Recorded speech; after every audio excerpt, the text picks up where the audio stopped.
Bonjour. Ce matin, j'ai été réveillée très très tôt par le divin pour transmettre un message. Donc, je vais m'attarder à le transmettre du mieux que je peux.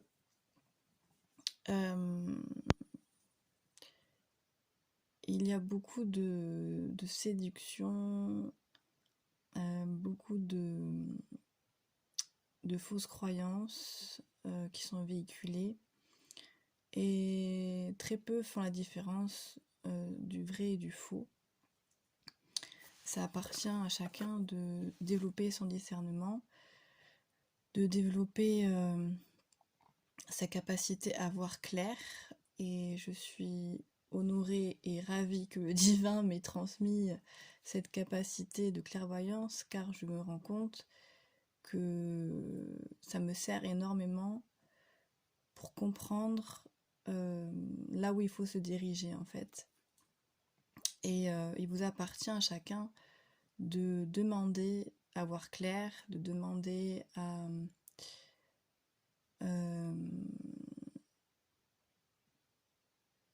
ce qui est juste pour vous, tout simplement.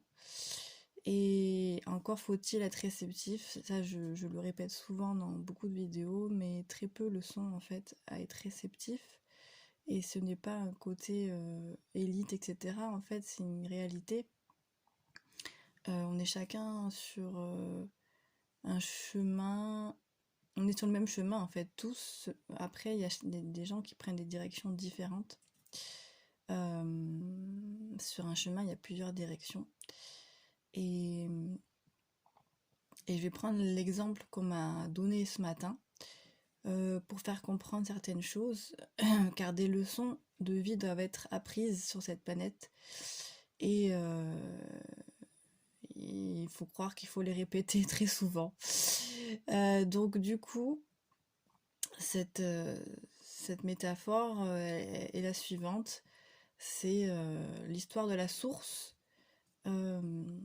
qui est très attrayante. Il y a beaucoup de fleurs autour de cette source, très claire, etc. Avec une belle lumière autour, dans une belle clairière. Cette source est très attirante. On y va pour s'abreuver et puis on se rend compte que plus on boit cette source, plus on se perd dans la forêt, plus on a du mal à retrouver notre esprit clair, plus on est confus. Et finalement, on tourne en rond. Et, et puis, il y a cette source où il y a très peu de décoration autour, très peu d'embellissement, très peu de... Dans le jargon actuel, on parlerait de marketing. Très peu d'attrait au niveau visuel. Ça reste pour autant une source. La personne va s'abreuvoir de cette source et se sent complètement pétrie et façonnée d'une substance qu'elle n'a jamais... qu'elle retrouve ou qu'elle a la sensation de comment dire ça, la sensation de ressentir la vie en elle, tout simplement. Et vous voyez un petit peu où je veux en venir, c'est-à-dire que c'est une leçon qu'on m'a enseignée il y a quelques années et que j'apprends toujours, hein, et qui est vitale, je dirais, pour faire preuve de discernement. C'est ce côté, en fait, où on peut être attiré par beaucoup de choses qui nous paraissent très bien pour nous et belles, etc. Et au final, se tromper et s'attarder et en fait, on est complètement ralenti et perdu. Ou alors, on s'attarde à des choses qui nous parlent et qui sont vivantes. Et ça fait une réelle différence, en fait. Je parle ici de paroles que l'on entend. Il y a énormément d'informations actuellement et beaucoup de fouillis, beaucoup de confusion, je trouve. En tout cas dans notre mental.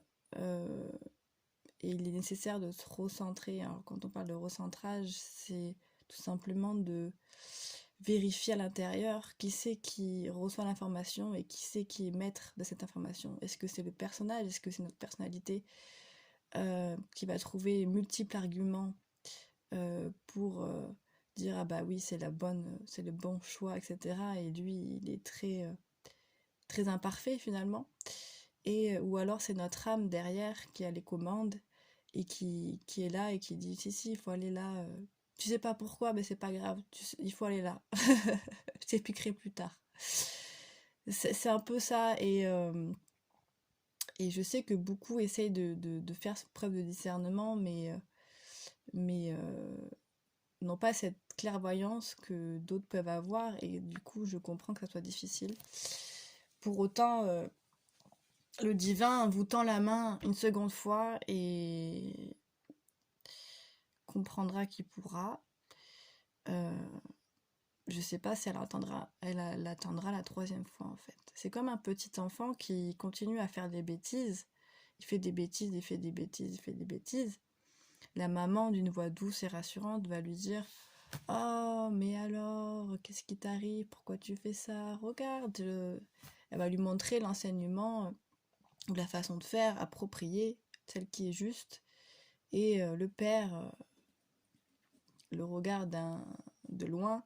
Et si l'enfant continue à faire ses bêtises, bah, ça ne sera pas l'énergie féminine qui va prendre le relais, ça sera l'énergie masculine. En tout cas, dans l'ordre des choses, c'est comme ça que ça se passe dans la vision qu'on me montre. Cette énergie masculine est beaucoup plus autoritaire, l'énergie masculine est beaucoup plus dure, et va mettre le haut là pour que l'enfant cesse ses bêtises et cesse de faire n'importe quoi. Donc c'est un petit peu ce qui se passe actuellement. D'où la nécessité d'explications à travers cette vidéo. Voilà, tout simplement. Chacun fera son choix, encore une fois, en conscience. Bien entendu, personne ne peut faire le travail à votre place. Ça, c'est évident. On ne peut pas marcher à votre place. On ne peut pas gravir la montagne à votre place. Par contre, il est nécessaire d'être guidé. Et il y a beaucoup d'incompréhension par rapport à la notion d'orgueil et d'humilité ici.